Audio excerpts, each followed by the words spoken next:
Hi everybody, my name is Ember Kelley and I am the Director of Religious Education at the Fourth Universalist Society, and thanks for tuning in for one of our Learning with Fourth digital adult education, religious education videos. And so I'm excited today to get to sit down with Reverend Emily DeTar Birt of the Unitarian Church of Staten Island. Emily, would you like to share anything about yourself? Yeah, I've been a UU all my life. I'm so grateful to be on this video with Fourth U because Fourth U has been a big part of my life for many years since I've lived in New York City, and I just send so much love your way. Thank you, Ember. Yes, we have had the opportunity to have Reverend Emily join us for a speaker's night sharing about UUA history. We have a podcast coming out about more UUA history.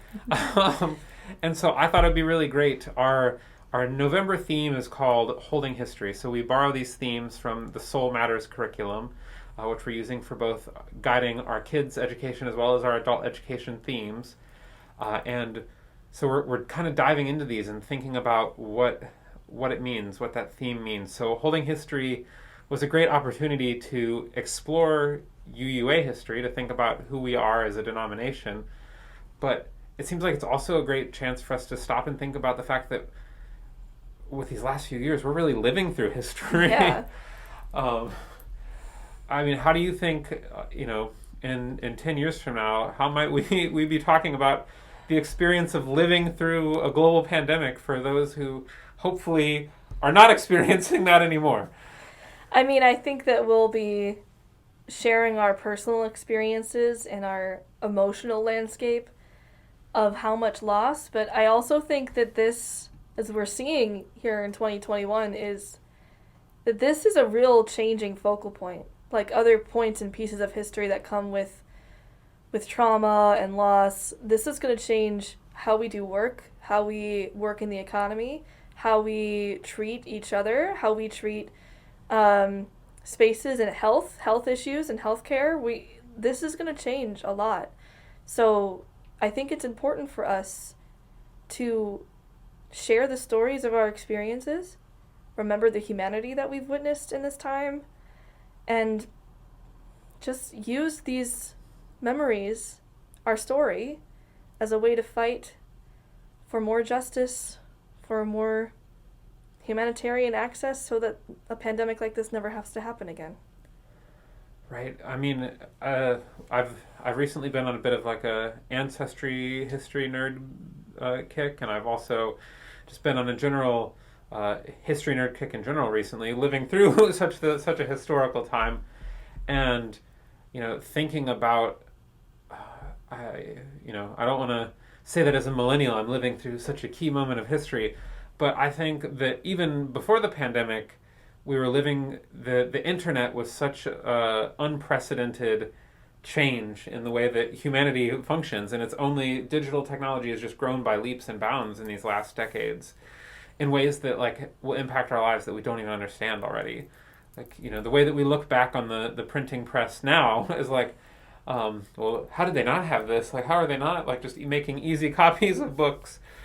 I don't think that we'll understand that. And so combine that with now this global pandemic, it's such an opportunity for us to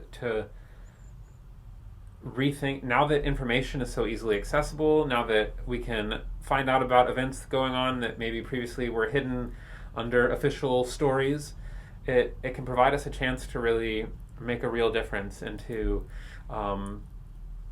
challenge the narratives and to push for a better future. I've joked recently with Meta, don't censor us, Facebook, when we share this video. But we have a lot of these tech companies that are talking about NFTs and the metaverse and all of these online, like these virtual experiences. That's going to be the future. And as I think about that, I'm like, is that really the future that I want? Do I want this future where the world is no longer habitable because we haven't taken good care of it, and instead we spend all of our time online because we don't want to acknowledge that the world's broken? We have to take this opportunity of living through this historical moment to fight for the future we want. Yeah. And there's a part of me that listening to that, is that really going to be the future, or is that just the people who have access to the internet, the people who have access to those things, is that the future they're trying to decide for themselves, design for themselves, instead of, I think in this pandemic, even though of course we're still doing work and doing things virtually, in-person human touch means more than anything now. And people are doing whatever they can to invest in it. So what does that mean for our future and the future we want to fight for? Right? How can we embrace technology, embrace the possibility, while also making sure that it's a fair and loving and impactful future? Yeah, no, for sure. I think one of the other things, as we considered ways to talk about this theme of holding history, we picked that one of the areas we could think about was, what does our future story look like? What stories do we hope that people tell about our own lives? So listeners, please sit down with that one for a minute. Like, what stories do you want people to tell about your own lives? If you feel comfortable leaving one in the comments, feel free to leave it, but I also understand if that is a very personal question. But I really encourage you to sit with it, because that one stopped and made me think when I heard it. That is a question about history. What history do you want told for your own life when you reach that point? So, I mean, what comes to mind for you when you think about that? It is a deep and personal question, and I hope that I hope that my life will be a life that lives into as much of my values, as much of my sense of justice and love for the world as possible, and that towards the end of it, someone will be able to say something about me trying to make the world a little bit of a better place through my actions. I'm not here to... I cannot be a judge of that yet, and that's what's hard about history, is that we don't know what's going to happen in the future. I don't know who I'm going to become, but I hope that I continue to grow the person that lives into even deeper justice, and that will be how I am remembered.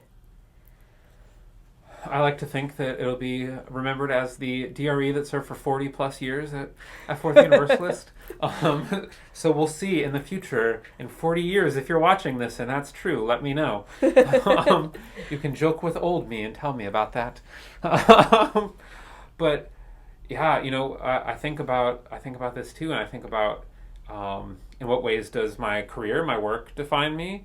But also, like, what about my justice work? What are the goals that I have for my own life with my own kids? Like, what will any maybe possible future grandchildren say?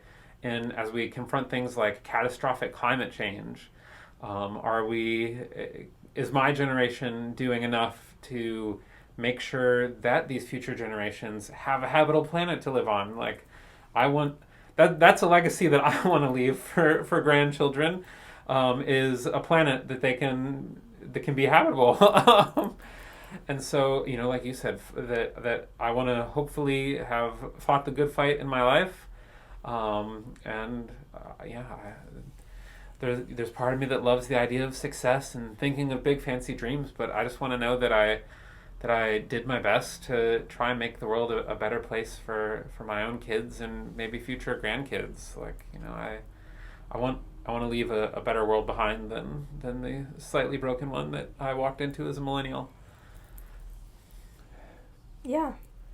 So I encourage you, listeners, to also think about the ways that your story might be told in the future. But Reverend Emily, thank you so much for joining us for so many different things this month.